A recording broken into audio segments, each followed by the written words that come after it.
So on the last episode of Deppresso Plays Go Nippon, my first time in Japan, we had a meal in some kind of cheap restaurant. So where are we now? We have the lovely Motoko with her big goofy ears and tiny hat, which is attached by some kind of super glue. Okay then, next up. Wait, Motoko? What is that? What is what? That thing, it's over there. Is it a monster? Is there a giant We're in Japan, and it's still too much to ask to have a giant monster attack. Really? That giant tower, what is the giant tower? It's called the Tokyo Sky Tree. That's a weird name. It's a broadcast tower that provides a digital signal for all the Tokyo. Yeah, like, okay, blah blah blah. It's a broadcast signal, yes, until recently. Tokyo Tower played the role, but now there are so many tall buildings in Tokyo that they interfere with the broadcast waves. Wow. So, Japan actually listened to the people who were bending their coat hanger aerials out of their window and built this giant sky tree. The sky tree is supposed to remedy that, though it's still under construction. And you can see the three cranes there. Or as we call them in Scotland, crans. Literally nobody is gonna get that joke. Wait a minute, that thing is not even finished yet.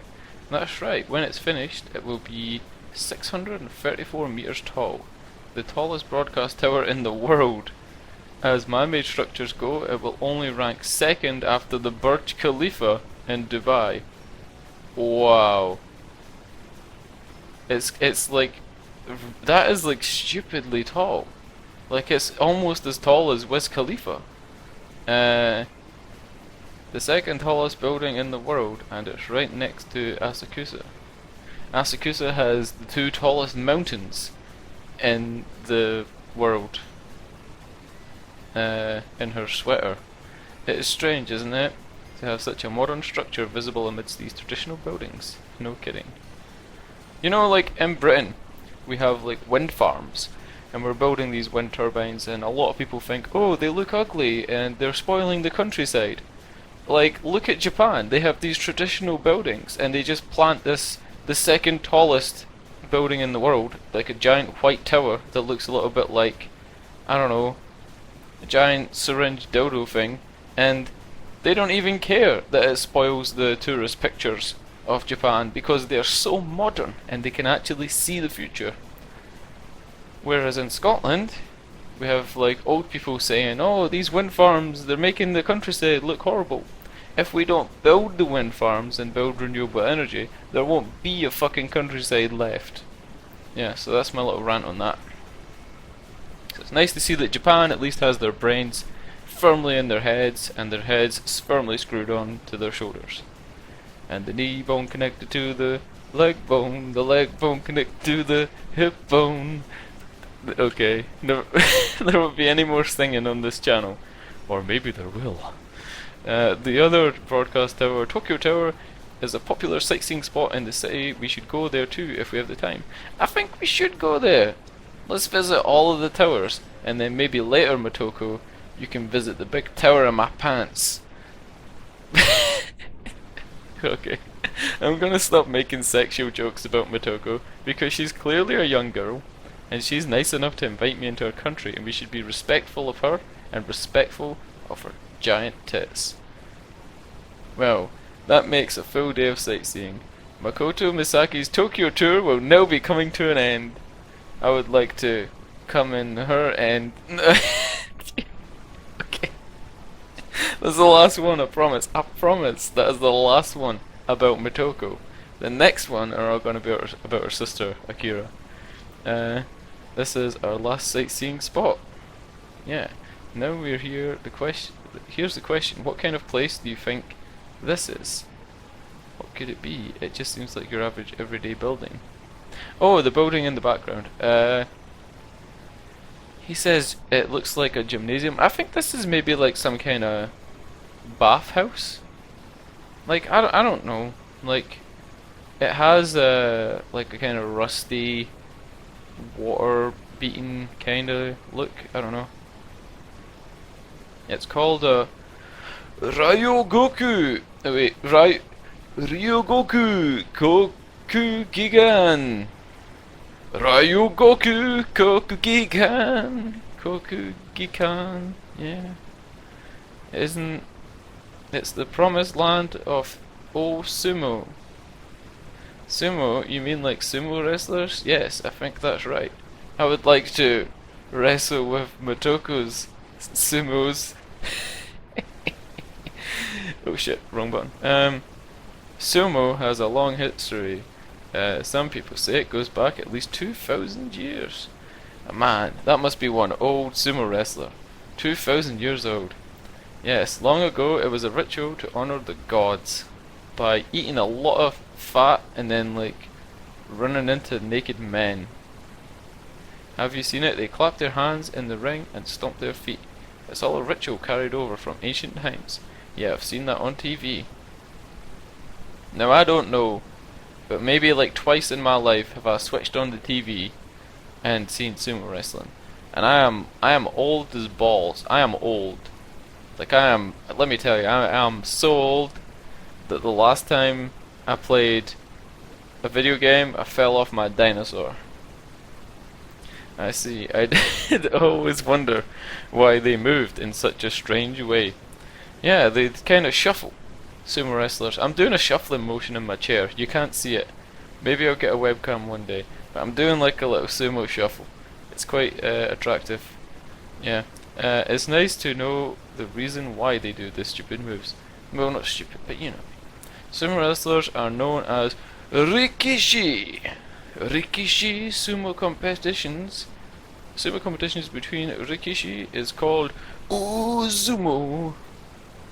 6 Uzumo competitions take place every year. 3 of them are held at the Ryogoku Kokugigan.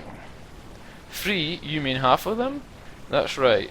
The Uzumo at the Kokugigan take place in January, May and September, and they last at least 2 weeks. If you want to come, it's best to buy tickets in advance on the internet or at a travel agency. Too bad it's not going on while I'm here. But if I come back later, I'll make sure to check it out.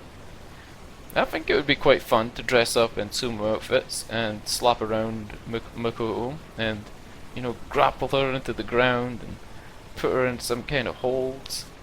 Like, yeah, I think that'd be great. I'd love to, like, dust off my palms on Makoto's sumo ring.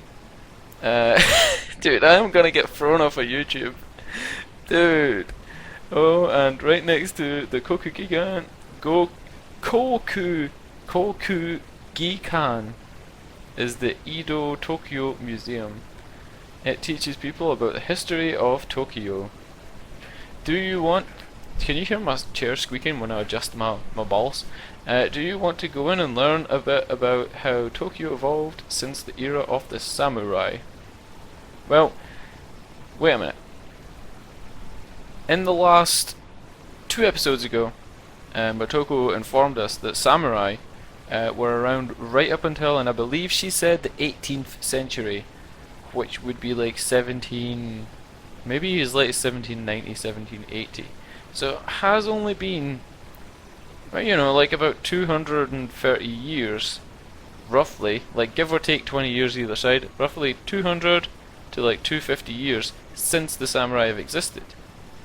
So if it's history from the end of the samurai, that's like pretty modern history. Like that's like steam engines, machine guns, Mazdas and Kawasaki's. Yeah. Whoa, we've already been to the museum and it costs €4.26. Let's look at this again. Look at this. Look, do you want to go in and learn a bit about Tokyo? How Tokyo's evolved since the samurai era? Sure, as long as we're here, let's do it. Wow, the Edo Tokyo Museum... Wait. Wow, the Edo Tokyo Museum was really fun. Really? Sure, as long as we're here to... Wow, it was really fun. If this is how the sex scenes in this game go, this is gonna be terrible. Seeing Tokyo now... like, come on, like... One message, that's all I get. I don't even get to go in and have a look at all the stuff. What a jip. Seeing Tokyo nowadays, it's hard to imagine it looked like that 200 years ago. Yeah, well, I guess concrete, you know, instead of making stuff out of bamboo. I really learned a lot. I didn't learn anything because you didn't show me the inside of the museum. So Motoko learned something too, to tell you the truth. That's the first time I've been to the museum myself. That's true. Like, I live near quite a few museums. There's the Edinburgh Museum and the Glasgow Museum. I'm pretty sure there's some other stuff, like there's other science places. I've never been there. Like, I live next to like a secret World War bunker thing. I've never ever been there, but probably the first place that tourists go would be like straight to that place. So it's kind of like, yeah, why don't you guys, okay, my 1 or 2 viewers that actually watch my videos consistently, why don't you guys tell me about which museums you live nearby to in the comments section, and let's start a dialogue. I always hate when people in their videos say things like this, but I'm going to say it. Yeah, so if you live next to anything that's pretty cool, why don't you leave a little comment in the description? And the next time we'll be playing even more Go-Go Nippon. This is the end of this episode. Purely for convenience sake, I want to make them shorter because I have a new job and it kind of sucks ass.